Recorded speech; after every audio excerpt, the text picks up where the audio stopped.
Hey there, FrozenFoxy once again, and I am coming to you with part 2 of the question and answer for the 1000 sub award.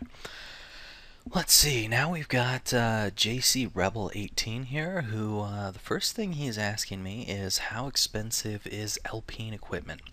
I can't think of another name to call it, but you know what? I know what he's talking about. For doing Let's Plays, it really all depends on what kind of Let's Play that you're doing. Like with a computer Let's Play, you really only need like software and obviously some kind of headset and microphone to go with it. Usually I'm using something like Fraps, which Fraps costs, I believe, about $37, so maybe 40 bucks at most. And then I'm using Virtual Dub to compress the videos afterwards. And Virtual Dub is completely free. For a headset, it really all depends on what kind of quality headset that you want to get. Some of them range in the $15 range, some of them are up to $100. The headset that I'm using right now, I believe, was around $70 or so, something like that. So altogether, you could be looking at somewhere around $110 for just the headset and the software. If you're getting the same thing that I'm getting, or it could be even more depending on the quality of the headset that you're getting, what price, all that kind of stuff. The other thing that you have to worry about is you have to have a computer, and obviously that's going to be anywhere from a couple $100 to a couple $1,000 depending on what kind of computer that you're getting. So as you can see, Let's Plays are already really expensive just because of the computer. If you're going to be doing a console recording, it really all depends on if you're looking at HD recording or if you're looking at just basic 4:3 aspect ratio recording. If you're looking at the 4:3 aspect ratio, which is what I have right now, you're going to be looking at like a Dazzle.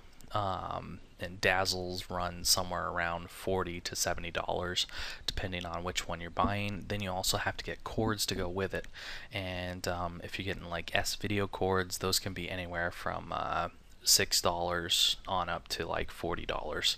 Really all depends on where you get it from, what the quality of the cables are, all that kind of stuff. So that can be quite a bit of money.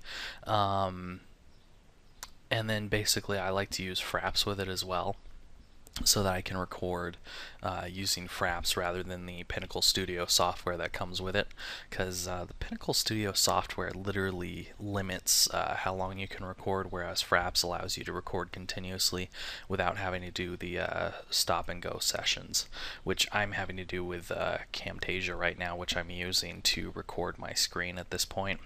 I haven't really used Camtasia that much, but it seems to be a pretty good program, and I can get HD quality video from it. Not the best thing in the world, though. Also, for the Dazzle setup with S-Video, I like to use a video amplifier, which gets you a better picture. In my original Demon's Souls videos that I have up on YouTube, I do not have that amplifier going there, but in my newer ones I'm going to be using an amplifier, and that should hopefully clear up the picture a little bit more. The other thing that you can get is like a HD capture, which could be something like a Hodgepodge or a Blackmagic intensity.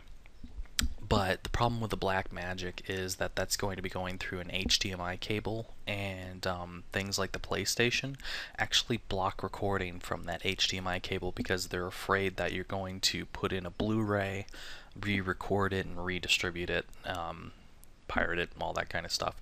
So they kind of try to avoid people doing that. So Blackmagic, not so great for PlayStation 3. I believe it works just fine for like Xbox 360, but PlayStation 3 not so much. And for like a Wii console, I don't believe you can actually get any HD out of that currently. They might be planning it in the future. I can't remember what they said at the E3 conference this year about that, but if you got a Wii, not worth it. If you got the PlayStation, the Hodgepodge is the way that you want to go, because that's going to be getting you a different set of cables rather than using the HDMI. And For the hodgepodge, I believe it's about $200 just for that, and then for the cables, it can run you anywhere from $30 to $60 for the cables. So you're already looking at $260 or more, depending on what you're going through there. And then also you got to get your headset as usual. So that's some cost there, and then you still have to get a computer so that you can actually record it. So bunch of costs there. As you can see, it gets really expensive, and we haven't even started talking about the fact that you have to purchase the video games that you're going to be playing. So there's a lot of costs involved there, and I'm not getting any money to do this, so I spend a lot of money just doing Let's Plays all the time. So, you know, it can be really expensive, and if you're not willing to dedicate a chunk of money and time to it, it may not be for you. So let's see, what other questions does he have? What kind of horror games do I plan on playing? I plan on playing quite a few, so I'm not going to really go through a list here of what I may or may not be doing at this point. I'm just going to go totally avoid everything there. I'm going to say that there is going to possibly be zombies, crackheads, and various other things in the horror games that I will probably be playing. Let's see, he's asking if I'm going to be doing new gen or old gen type horror games, and probably a little bit of both. There are some that I would like to do on the PlayStation, really old PlayStation, and there are some that I would like to do that are really new ones. So plenty to look at there, and it'll be from both generations for sure. Am I going to be doing any more Let's Reads? Honestly, I haven't even finished the first Let's Read. I still have, I think, like one chapter to go on that one, and I just haven't gotten around to it yet. Eventually, I will go back and do that. Am I going to do further Let's Reads after that? Maybe. I don't know. I don't know if people really like that or not. Anyway, let's see. His next question is, do I own a PS3 and RE5? Well, if you had watched my Demon Souls, you would know I own a PS3. And yes, I do own Resident Evil number 5. However, I will definitely not be doing a Let's Play of it because Viacom keeps making claims on a certain cutscene in the game. And honestly, I want to stay away from getting checks against my account. Because the more strikes you get, the closer you get to getting your account closed down. And I would rather stay on YouTube and continue to submit videos rather than getting it taken down. That would suck as far as I'm concerned. Let's see here. What person do you want to meet? With the exception of H.P. Lovecraft, it would be really cool to meet H.P. Lovecraft. I definitely think I would like to meet him, but he's long gone by now.